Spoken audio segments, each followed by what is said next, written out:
I'm Patrick Henry Bass. I'm a senior editor at Amistad, which is a imprint of HarperCollins, and more importantly, it's the African American imprint of HarperCollins, which next year we will celebrate our 35th anniversary. And Amistad, among many notable names, has published Arthur Ashe and Donald Bogle and Pulitzer Prize winners like Edward P. Jones and New York Times bestsellers like Dolan Perkins Valdez, and also future thinkers.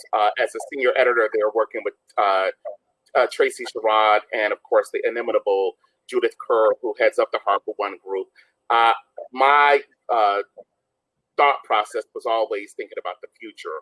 And I was so, I want to say blessed, but also fortunate to connect with Bakari Sellers and Tiffany D. Cross, whose books, My Vanishing Country and Say It Louder, Black Voters, White Narratives, and Saving Our Democracy, have debuted literally within this seismic shift in what's happening within American culture. And so I'm so fortunate to be with both of them today to talk about their vision and their stories, telling our stories, and how we move forward, because I like to think of myself as a forward-thinking person, and I could not have been better blessed than to receive proposals from these two thought leaders, and how do we move the narrative forward. And so, Tiffany, if I can just go to you first, what did you want to accomplish with Say It Louder?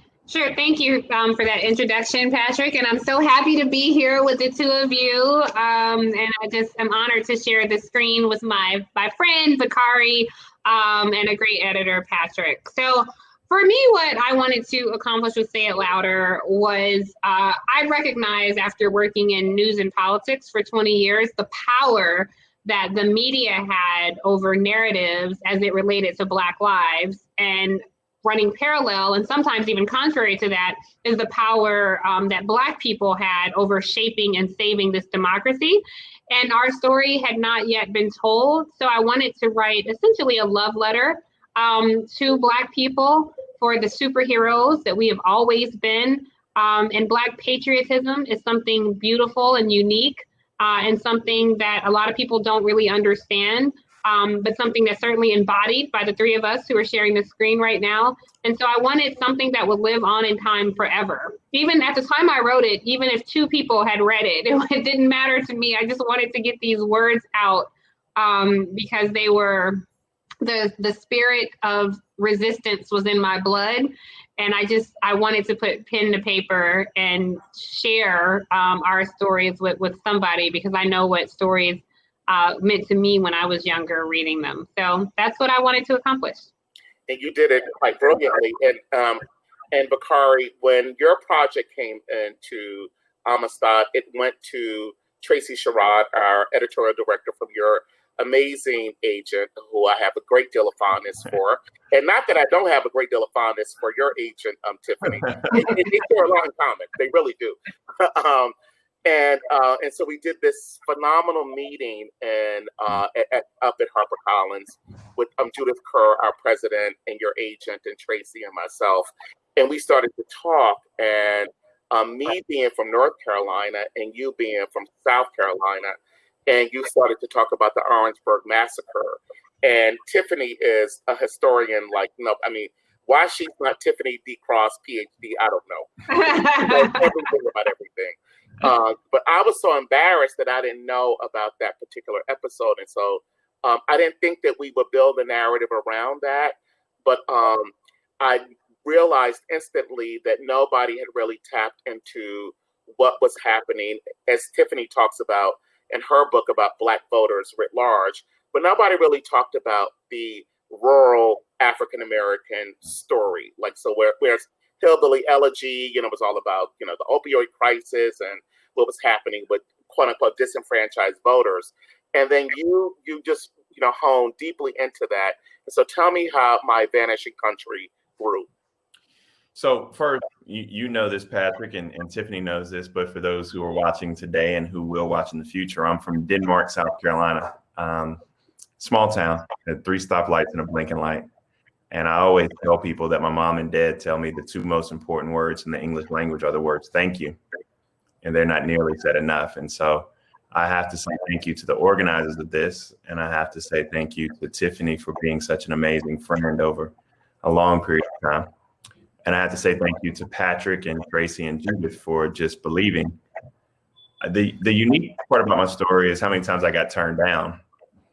I feel like my Vatican country has a little bit in common with A Wrinkle in Time. I'll just leave that there. I got turned down nearly 30 times to write this book from various publishing houses, but Tracy had the audacity to invite me to breakfast at Smith's in New York and sat down with me for 2 hours just listening to my story, and then invited me back to you guys' offices where I met this country boy who was in the big city named Patrick Bass, trying to blend in with some city folk, but he's from Laurinburg, North Carolina. And even brought the boss in, which was, an amazing. I knew that there was something there when Judith was there as well, and just listened to my story. The funny part is that I think Tiffany and I are both really, really ambitious in trying to get our stories out and speak our truth to power. And I wanted to tell the story because for far too long, we're talking about media narratives. When people say urban, they mean Black. When people say working class, rural, they mean white. And that's not the way I grew up. And I also wanted to tell the stories about these other African-American heroes, sheroes, and martyrs that for far too long have not been told. And so my Vanishing Country, a lot like Tiffany's book, is a love story to the South, which many people find to be very complex and nuanced. It's a love story to my father, my wife, my children. But it's a challenge, and it's one that we'll build on. And hopefully I'll be able to share more stories. And hopefully I'll be able to share more thoughts about how we move this country forward. Awesome, Bakari. And so another similarity that you and Tiffany have is the timeline in which your narratives came to be, because we sat down with you, Bakari, and then we gave you like a 4.5 month deadline to get the book in. And then when I met with Tiffany in her agent's office, I knew that we didn't know anything about the tragedies that would come. We could not foresee a pandemic. And what I find so incredible about both of your narratives is how deeply personal they are, but backed up by facts and information and history, in 2 completely different ways. And then, the books were both released. I mean, Bakari, I believe yours was May 19th. Tiffany, I believe yours was just Monday, July 6th. And then you're both in the crosshairs of this seismic conversation on so many complicated issues about race and our history, our founders, the vote, economics. And I'm watching both of you and during your media interviews, and people don't realize that you guys had this. I mean, what you produced in terms of your ultimate final product, you were thinking about this well before any of these issues happened. So I'll go to you first, Tiffany. How do you feel about being in this moment with this conversation that is ever evolving? And do you think that we have reached a point where we're going beyond where we could, there's always the nadir, and there's always the backlash, and then there's always the opportunity. But do you feel like we're in a different place in terms of racism, white supremacy, and having the difficult conversation? Yeah, it's interesting. The fact that Bakari and I both wrote our books and the themes are still relevant today just shows the commonality of Black people being historically and continuously brutalized in this country. That both were so timely.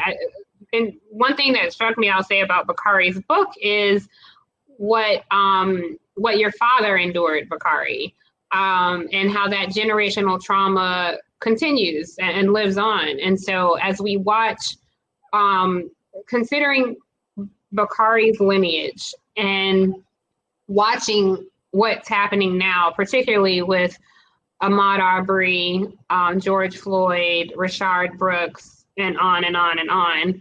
I can't imagine how that is. I know how it feels to me as a Black woman to see it, but if my father were needlessly ensnared in the justice system and unfairly so, I can imagine what that must feel like. And so it's a through line, I think, in our stories, and a through line in society. And we have to ask, why is that? You know, why? And I think this is a moment where Black people are putting it all on the line. We are disrupting a system that has oppressed us, that has denied us, that has poisoned us, that has imprisoned us, that has enslaved us.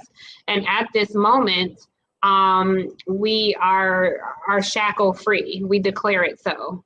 And so it is a fire that I felt writing it.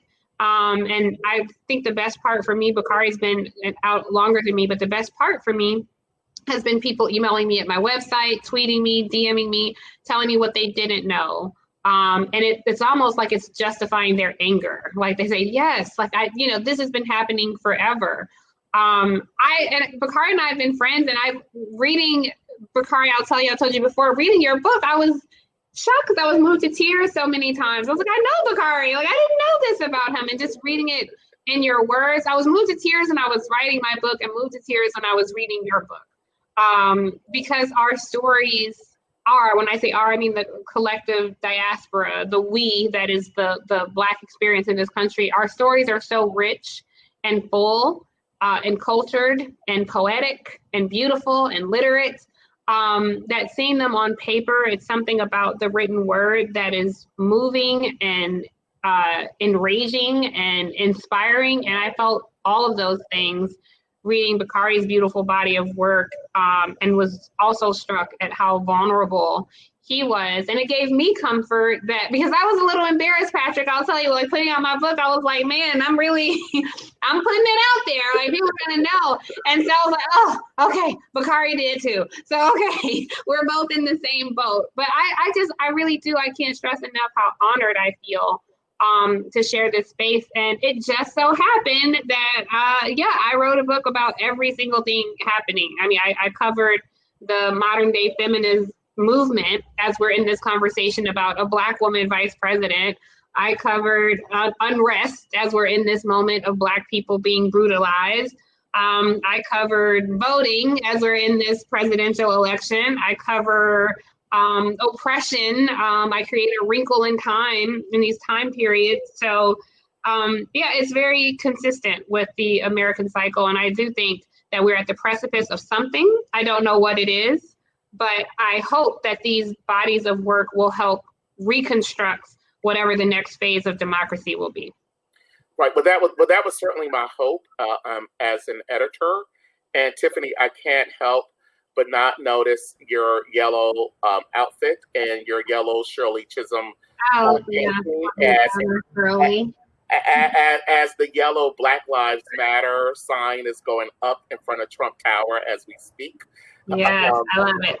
And I love that you talked about Bakari Sellers's vulnerability, because one of the things, Tiffany, that drew me to your narrative when we first met, I felt that it was impossible to separate your life story from the incredible knowledge and insight and commentary that you have on sociology, on political commentary, that those two things had to go together, because what tends to happen is in publishing writ large, that from an African-American woman, either she is a polemicist or she's a memoirist.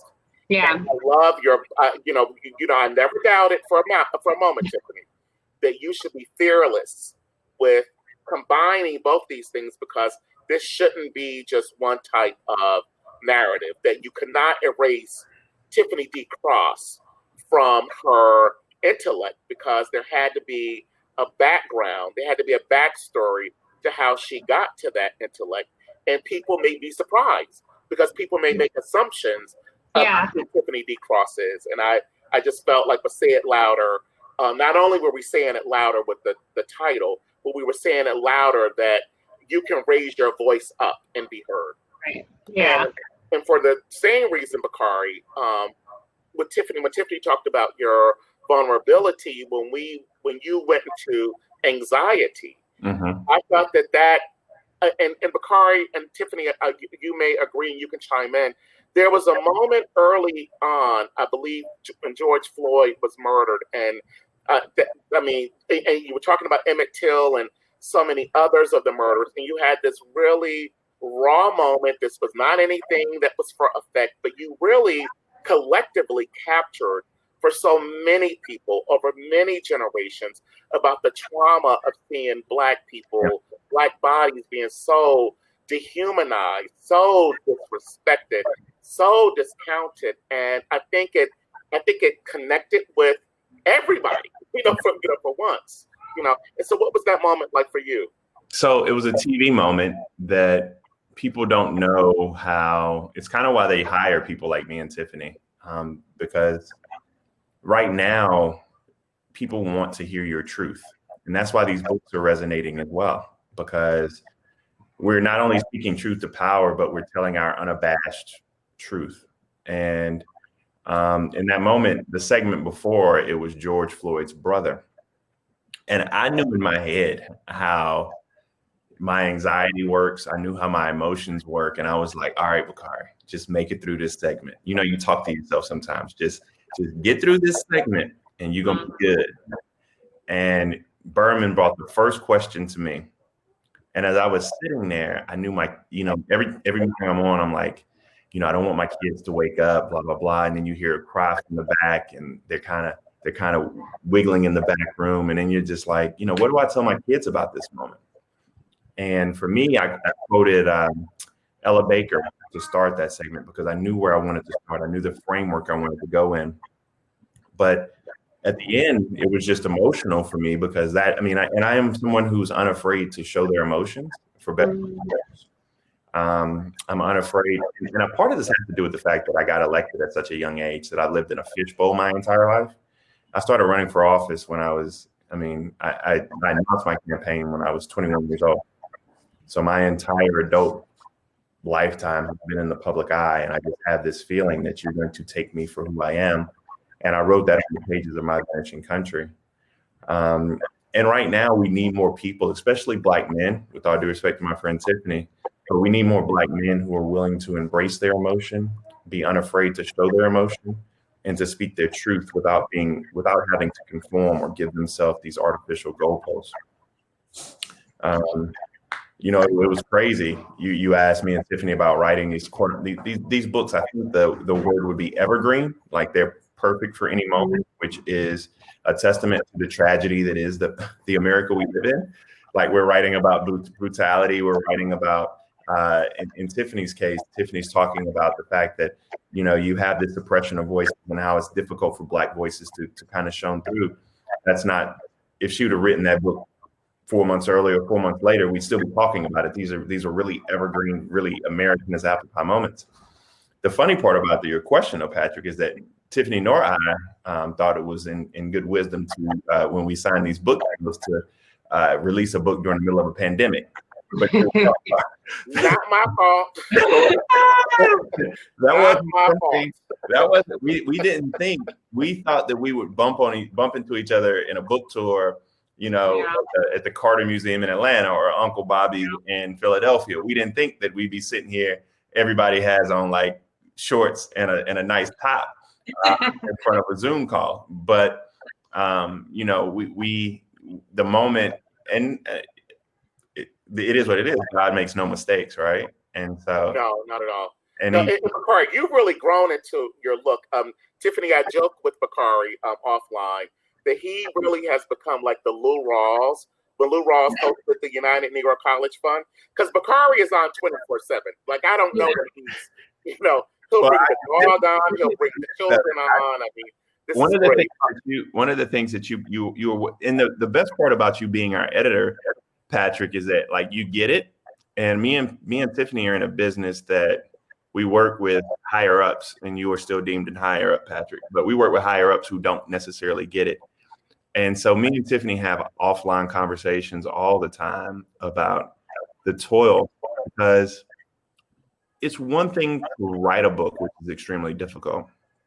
It's another thing to sell a book, which is even that much more difficult, and to break through the noise and the chatter and have a message and be able to sell your story. I know this is rambling, but let me tell you, neither one of you all know this.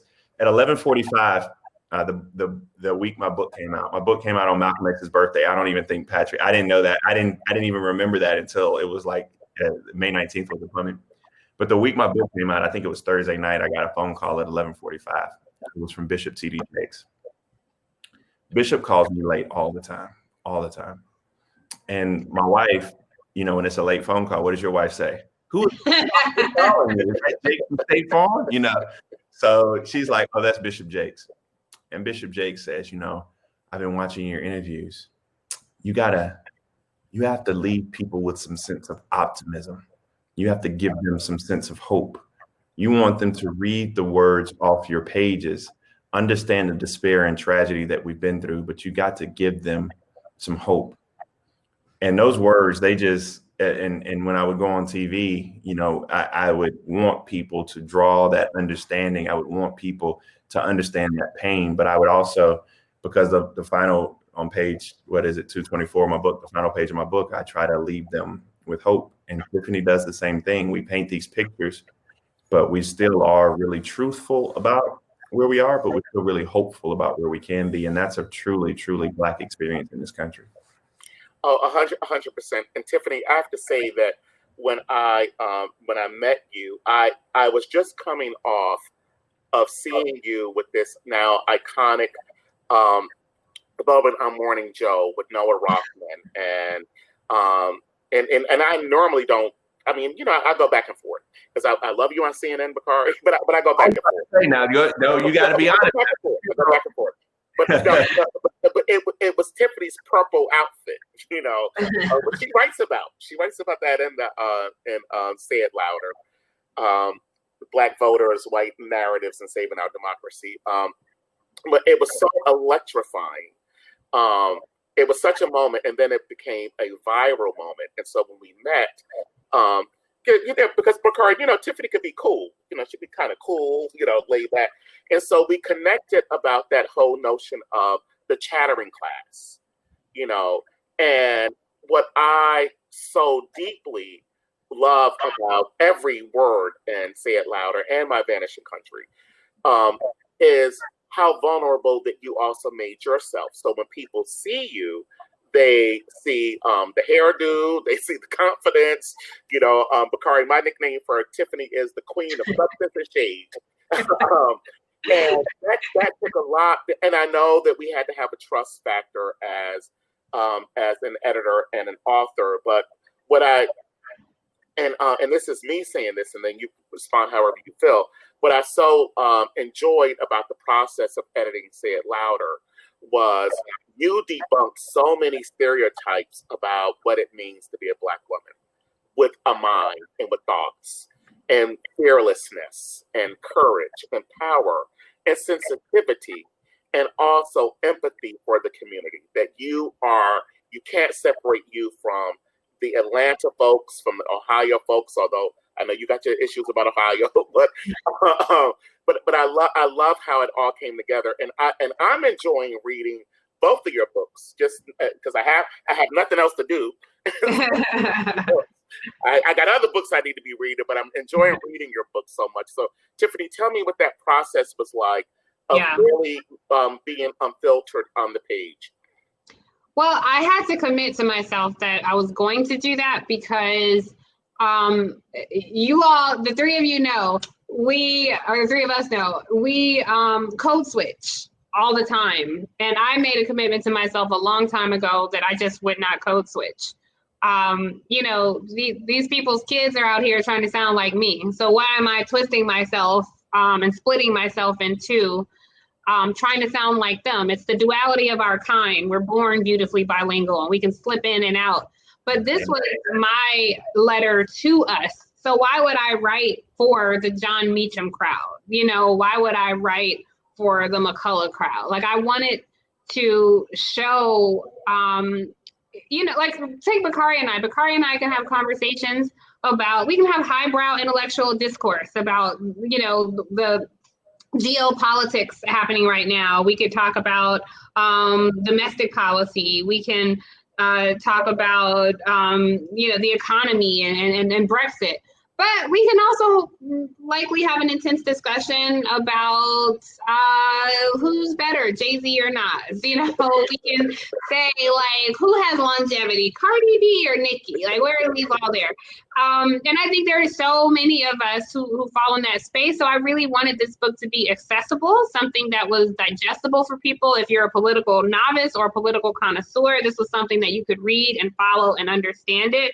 And I do think there are people who make assumptions about me. I get so many notes from, like, you have all the money, you don't understand working class. And I'm like, boo, I am the working class right here. You have no idea. I don't look like what I've been through and what I'm still going through, for the record. So I just wanted people to feel connected to me, because I know every time I'm on air, I take that responsibility very seriously, and I am speaking to us, and I am doing my level best to speak for us, with the recognition that we are not a homogenous group. And I do my best to show up as my authentic self. So the person you're seeing today, right now, if the three of us were sitting somewhere having cocktails, it's the same conversation that would be happening.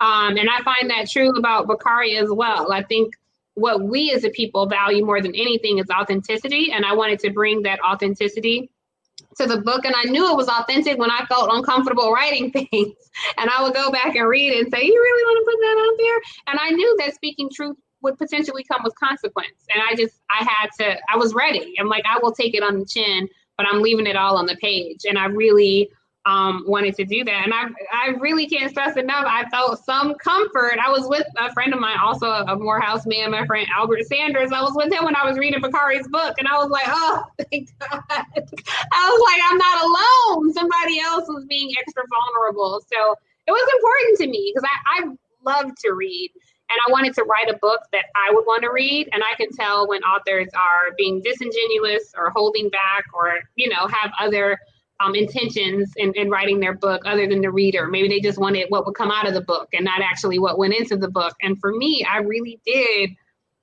want something that would live forever. And that people, whether you come from, you know, a family that vacations on the vineyard, or whether you come from foster care, that this was something that you can say, damn, like, I connect with this girl. Like, she talks like me, she speaks like me, she is me. So I hope I did that. And so far, have been contacting me seem to relate. So a lot of people have been saying the best thing that I'd love to get are emails from Black women saying, I feel seen. Yeah. And no, you did. And so, Bakari, so I went up to Cambridge because, you know, Tiffany is a Harvard fellow. So we sat Bakari. We FaceTime Bakari when you were up there. Bakari, what are you doing? No, we sat together, and I am so from the working class. You wouldn't even know. But I had like a black dog keychain, and Tiffany was like, enough with the Martha's Vineyard. I get it. And Tiffany, and thank you so much, both you and Bakari. But Tiffany, thank you so much, because when we would go back and forth, and Bakari, you and I would go back and forth. Tiffany, when we would go back and forth, when you felt passionate about, and Bakari too, but when you felt passionate about something, I'm like, okay, let it go. Okay, she feels this. But Bakari, I wanted to talk about the cover of My Vanishing Country, and that image of you as a young boy, and how we came to that decision. And your wife weighing in. So this is crazy. One of the conversations I had with Tiffany, we were talking about the process. I remember this vividly. Tiffany had a little bit of frustration, and I said, Tiffany, you got to trust her. Trust Patrick. Trust everybody here at HC, because you know what they do? They sell books. I don't want to, but you have to trust them. You probably don't even know this, Patrick. My biggest trust moment was with this cover because, and by the way, I thought we had pictures in the book too. Okay, Tiffany, that's what people don't know. We have pictures in the book, maybe in the paperback. Wink, wink. We could throw some pictures in there. I don't know. We had pictures in the book. They came out, but Patrick brought me this cover, and I was like, I don't know. Because I had all of these, you want to look like Sterling K. Brown or like somebody on the cover of the book. You want to look debonair. So when he sent it to me, I sent it to my brother and sister. I didn't let anybody touch a piece of this book. Like my parents, nobody read it before. My brother and sister didn't read it before, nobody. But I did send my brother and sister in a group chat this cover. And my brother said, "Man, you think people are gonna know that's you?" And I was like, "Man." I ain't gonna say what I said. I was like, my name on the bottom. They can see that, right? He was like, yeah, I don't know. And my sister, she's the oldest, and she, of course, is the wisest. I hope she's not watching. She'll never let me live that part down. Man, that imagery is so dope. And Patrick and his wisdom and their team over there, because I literally was, I was like, man, I was 6 years old. My daddy took that picture. Like what people don't know is this is during the summer. I have on a summer league t-shirt that we had in Denmark. And my mama went and bought me some socks to match because I wanted to match. And I had on these like $30 Reeboks, all black Reeboks. But I played on the Hot Shots summer league basketball team at Voorhees College in Denmark. And this is before one of my Saturday morning basketball games. But the imagery is so powerful now because I literally don't know another book that's on the New York Times bestsellers list or period that you pick up and you see and little black boys can see an image of themselves. And so like the really cool part about this book is that, it's not in the young adult category, but young adults are reading it. Yeah. Sorry, Tiffany. I didn't mean to cut. That's okay. We're gonna get to that one next, but you text me and be like, slide it over. But no, the imagery is so powerful, man. And it goes with the book because I tell people in the book that the number one thing you can do if you're a black person is to be an example. And this is also why for all of those watching, you need to make sure that you buy Tiffany's book and buy a bunch of them today. Right. I concur wholeheartedly. So Bakari, what struck me about that image, and the reason why we did not go with interior photos, because when I saw that photo, I thought there's nothing in the inside of that book that's going to resonate like this photo is going to do. Sure. Because as a black man, I know what that feeling of innocence is. There's a moment of innocence that we all have, whether you're 3 or 2 or 7 or 9 or 11. I don't know about you, Patrick. You've been 40 since you were born, Patrick. I think Patrick comes inside from summer playing outside and is asking for that's right. Tomatoes. Don't slam the screen door. Don't slam the screen door. But I thought that if universally, and of course, Bakari's book has now gained interest globally. Tiffany, I have no doubt that will happen for you as well. Just you name the country, because the humanity of who we are as Black people is often lost, and no one really looks at us, certainly Black men, and Black women, as youthful with all of this hope and optimism and joy and innocence, and that's what My Vanishing Country does, the visual. And then the thought of, well, why is my country vanishing? Why? It's not because of you. You didn't do that, Well, can I say, when I was reading Bakari's book, I did not take My Vanishing Country as My Vanishing America. No, not at all. That was not the point. But when I first saw the title, I thought that's what it was going to be. And then when I read the book, I was like, oh, My Vanishing Country. I get it. Yeah. So I thought that was so clever. And I love that book cover. So I saw that book cover long before I had a book cover. I saw it in your office, Patrick, when I was in New York. And you said, oh, we look at Bakari's book cover. And I loved it. I didn't know that you didn't like it at any point, Bakari. I didn't know. I mean, we're first time authors. I don't know. When I you know what? I went back and I was thinking like, what covers am I looking at? And everybody has the same cover, which I'm glad that it's different. Like your cover is different. It stands out.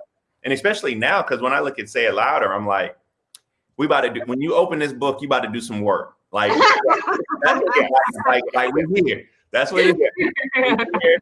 Black, white, otherwise, when you open this book, you're ready to do some work. And so, you know, the covers, and people don't know this, but the covers mean a lot. You know, when I don't mean it to be disrespectful to any other authors or whatever, but your covers don't have to be vanity projects. I think your covers can add to the power and the words of your book.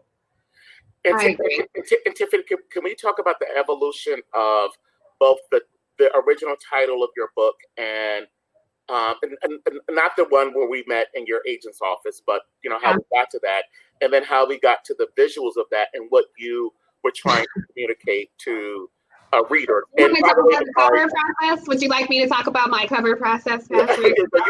By the way, Bakari, Tiffany got her way. Okay, trust me, I know. She told me. She told me already. So the book was originally titled "Say It Loud." And that fly, it has to be louder. Yes, because we said it loud already. And so going through this process, people would always tweet me every time I got off air, "Say it louder, Tiffany," for the people in the back. And I started just feeling some kind of way about the title.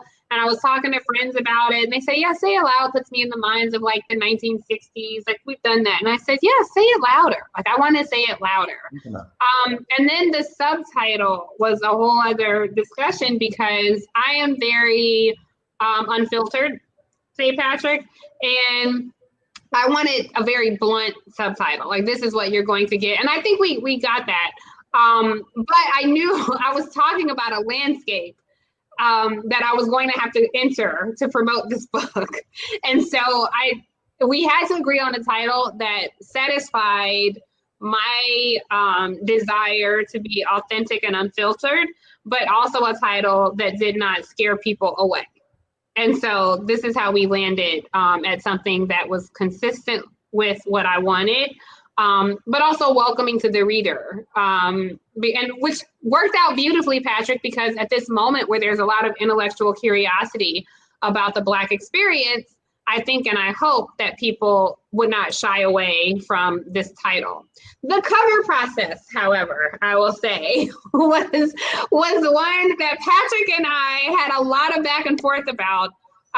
Because covers matter. And I at that time I was going into bookstores. I was in Cambridge, so Harvard has 8,000 bookstores. I was going into them, looking at what was on display, what jumped out at me. And it was important to me that even when it came to like a fist, I wanted the fist to not look like a man's fist. And so I wanted a very striking cover. And again, just like we did with the title, Patrick and I had to meet someplace in the middle that satisfied that it was, you know, no BS inside this book and unfiltered discourse, because I try to have a conversation with the reader about where we are in this country, who I am, and how that relates to the country. And also something that didn't scare away readers, because my original cover idea involved blood. Okay. I wanted a fist punching through the flag that was bloody and torn. And Patrick was like, okay, that's one way to go. What if we just do a fist? Patrick on that one. What I was really thinking was like, wow, Tiffany has a really wide berth in popular culture, because I think she likes a few Tarantino movies. Yeah, but that process is important. It was important, and I think both covers reflect what's inside. It does, and so we have about 15 minutes left, and I don't want to lose sight of one, just congratulating both of you on these remarkable books that you've written. And I'm not saying that as an editor, because if you go on to Amazon and you read the reviews, Tiffany, there's somebody who's written a really long review about you. You got her family writing reviews again. Yeah. No, it's a long review. I haven't looked at any of the reviews yet. And don't. Just keep doing. But I do want to focus because as an editor, I do like to look at the future. I like to look at now, but how do we move forward? And both of your narratives are doing that in brilliant ways. But just for 2020 and the upcoming election, and Tiffany, I know you've written a lot about what's to come and all of the barriers in terms of the African-American vote. And Bakari, you, in your way, have written about, all of the challenges in terms of South Carolina. So either one of you can go first about what we should be prepared for, what we should look out for, and how do we make sure that the Black vote is protected come November 3rd. So I'll take a stab at it. I'll let Tiffany clean up on this because she's more well versed, especially in the history thereof. I was on a call earlier today with Sterling Brown. That's why he was at the forefront of my mind. And we were talking about Black males and Black men being somewhat of a swing vote in this upcoming election. I think that one of the things that people have to do is begin to articulate to Democratic voters a reason why they should vote for someone and not against someone. Mm-hmm. I think in history, we haven't seen anything like this. And, I was on with Jason Johnson. He's on my new podcast that aired this morning. And he always has this phrase, this thing that says, these polls ain't loyal. People are looking at the polls and getting quite comfortable. And it reminds me of 2016 a little bit too much. The country, if you had to define a characteristic of America, you could probably define that characteristic as being Donald Trump, is representing the underbelly, the essence, kind of the foundation of what this country is. And this is our opportunity to break away from that. But it's weird, though, because we're breaking away from it and we still aren't going that far in Joe Biden, but we're going far enough to escape the reality that it is now literally killing us. And so as we go into 2020, what do I expect? I have no idea. I'm out of the prognostication business because I did that before and got embarrassed. I still have PTSD from 2016. But I would tell you I'm focusing a whole lot on Black men and meeting them where they are and messaging to them and driving them to the polls, because I believe if we have a Black male turnout or the Black men who voted for Donald Trump do that again, that we will be in danger for generations to come. Right, and Tiffany, before I get to you, Bakari, I'm not, I'm terrible at math, but I'm sure you were born at some point when there was that Harvey Gantt, Jesse Helms Senate race. No question. And I was working as a journalist then, and that shook me so much because of, as Tiffany talks about, when we have white mainstream media or white supremacist media telling narratives, it always gets it wrong. But also you have Black men. So that shook me forever. And if anyone wants to know anything about that, about Harvey Gantt and Jesse Helms and how venal that race was, it was, and we can look forward to the Republican playbook being worse nationally than it was with Harvey Gantt. But in that Harvey Gantt race, again, back to my point, you have Michael Jordan, who was the most famous man on the planet. Oh, second, because I forgot about Michael Jackson.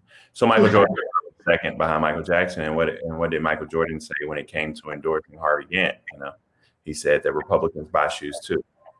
And right. So, we have to engage our community. And my major point is that we can't just say don't vote for Donald Trump. Black folk are, and Tiffany talks about this, Black folk deserve more. And right. and need more. And I think that we have to give them what they deserve.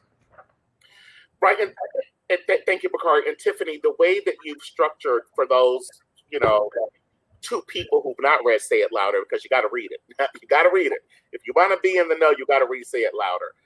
The way you've constructed the book, it's your introduction, which is just so wonderfully smart and shady and wonderful. It's just so good. And then it's how I got here, which again we cannot disconnect you from a narrative in terms of a thinker, and then how we got here. And then you leave by where do we go from here, which I don't want to do a spoiler alert, but it's so smart and so inspiring and so thoughtful, and actually so why hasn't anyone thought about this, about how to really get African American voters to the polls? So I talked about this as well on Bakari's podcast, which is great. I'm told Dr. Jason Johnson threw some shade my way on the podcast. I'll have to listen, Bakari. He thinks he was a funnier guest. I don't know how I feel about that, but I will listen to his episode. I think so much of what we know about politics is filtered through media. And so it's interesting seeing the media landscape report on the oppression of Black lives while many outlets still practice and perpetuate systems of white supremacy. And so I think for the first time, the media is trying to figure out how to not censor white people in every political conversation, because that's what we've seen so far. And even to Bakari's point about engaging Black men, we've never had the benefit of that. So while white people get these cute little colloquial nicknames, you have your soccer moms and your NASCAR dads. And then even when they disaggregate the data for white voters, you have your college-educated women, college-educated men, non-college-educated white women, et cetera. When it comes to us, you just get the Black vote.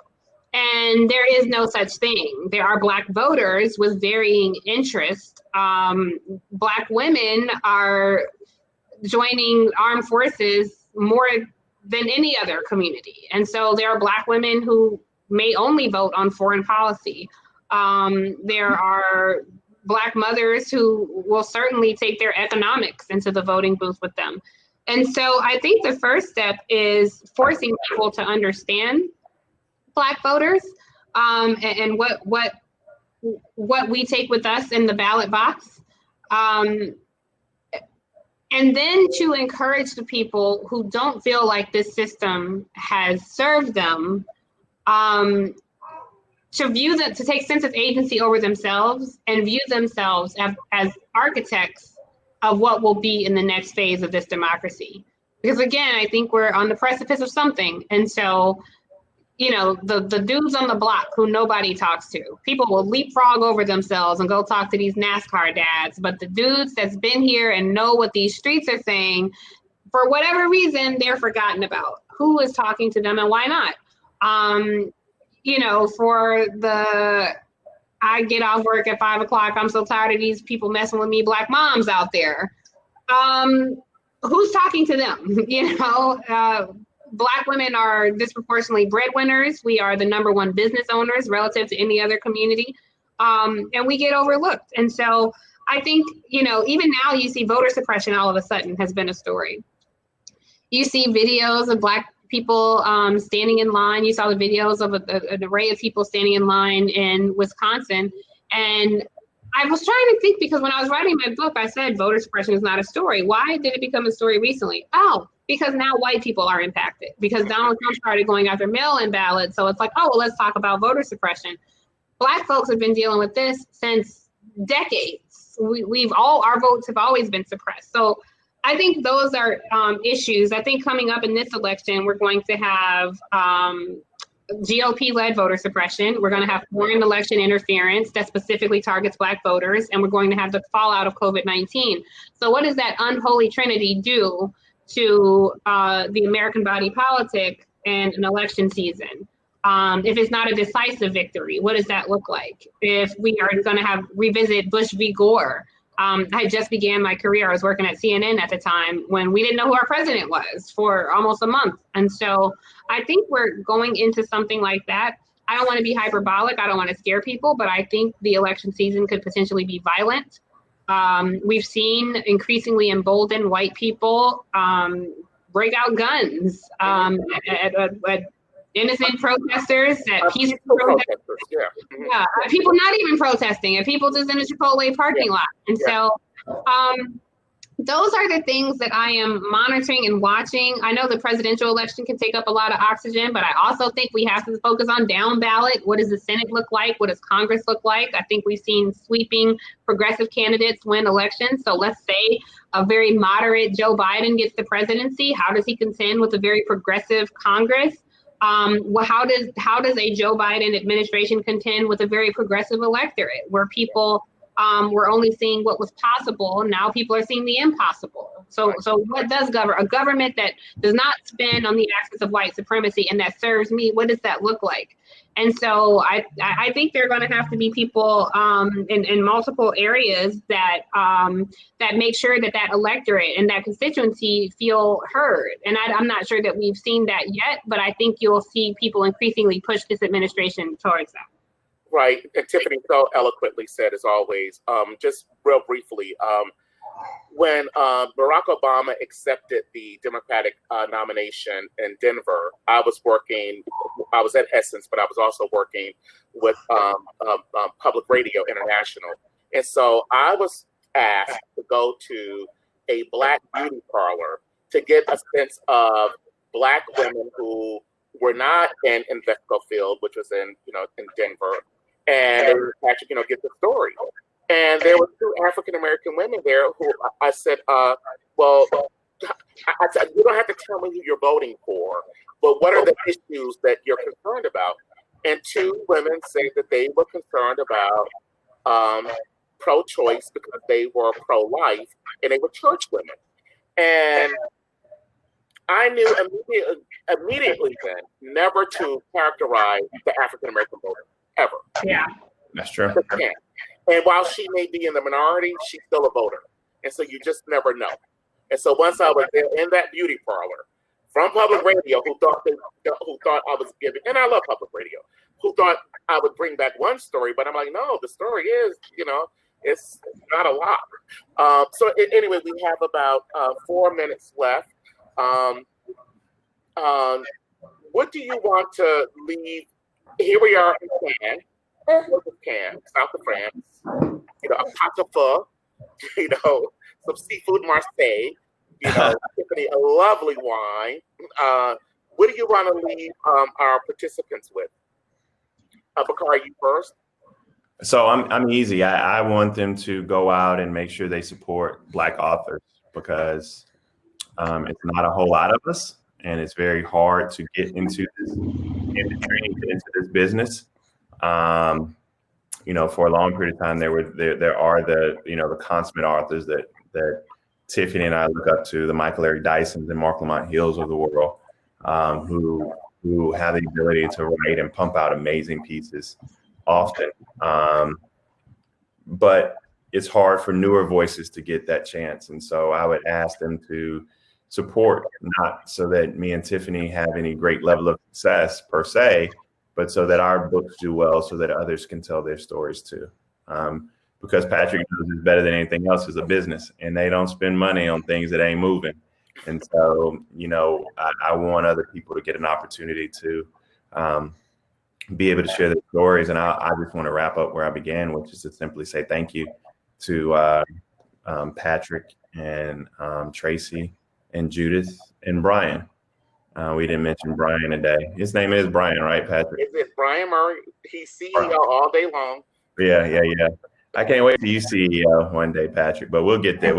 In the words of the great Black gospel song, we will order our steps. But I'm just thrilled to be a part of that family and look forward to the things to come. Absolutely. And Tiffany, any final thoughts? First of all, I'm honored to be joined by Sadie. I can't tell if that's Sadie or Stokely, but Sadie, she's so quiet. She just disappears. I know people are looking for her in the house now. She's Honored to be joined by Sadie.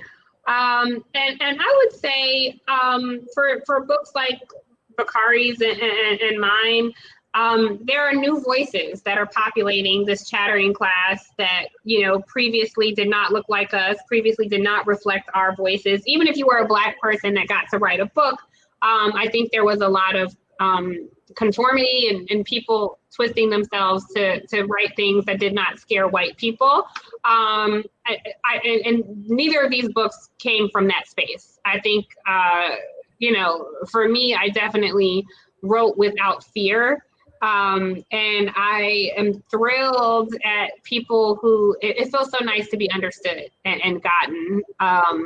And it felt so nice to read Bakari's book and just get him. And it was familiar to me. It was all of our stories. And so as a journalist, somebody who's worked in this space for a long time, my chief goal is always to inform. And I hope this book does that. But it also makes you mad. It also makes you laugh at certain spaces. And I've been told it makes you feel seen. And so, Bakari, you said your book is not a young adult book, but like I bought that book for every young man in my life. I'm saying it's not classified as such, but I hope they do read it. Yeah, and I really think if you know other young men who want this book, like I really try to think through that because I want to gift it to like the entire incoming class at Morehouse. I think should read this book, or any HBCU really, because it is very relevant. So I'm just honored to share something that is simplistic and beautiful and honest and truthful and raw, such as these two bodies of work. And I hope that readers will help elevate this platform. If you like the book, tell somebody, buy more than one copy, gift it to somebody. And please, I'm very accessible. So I do read the messages that come into my website or DMs or tweets where people have told me what they're reading. So I welcome that feedback because I want to have a big book club discussion with everybody who's reading the book. So Tiffany, who's going to play you in the movie of your book? Yeah, I mean, I have to see what Beyonce's schedule is because, you know, she's got the twins. Bakari knows how challenging that is. We don't know. I don't know. We'll have to see. Well, listen, Tiffany and Bakari, thank you so much. You've been much, much more than we could have ever hoped for or expected. Thank you so much to the Cannes Lions community. Please support My Vanishing Country by Bakari Sellers and Say It Louder, Black Voters, White Narratives, and Saving Our Democracy by the inimitable Tiffany D. Cross. Yes. Thank you guys so much. This has been such a pleasure to have my AUC brother and sister in the house. I'm a Spelman graduate, so it's always good to have the crew with me. You know, this conversation, you know, I've been saying it through our entire conference that it's been inspirational. So thank you for your voices. Thank you for telling your stories, and we look forward to hearing more and seeing more of you all. I hope everyone enjoyed this session.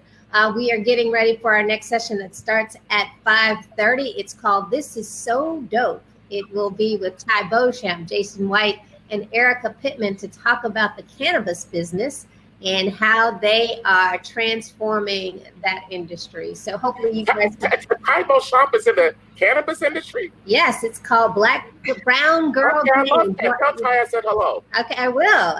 You should say. And me and Tiffany are looking for gift bags. Yes, I know, right? Y'all can send some gift bags. We will. We'll see if we can collect some gift bags. That's fun. Thank you, guys. Thank you guys so much, and we hopefully will see you in Cannes in 2021. I'm gonna count on that. Okay, fantastic. Bye, guys. Thank you. Bye. Bye-bye.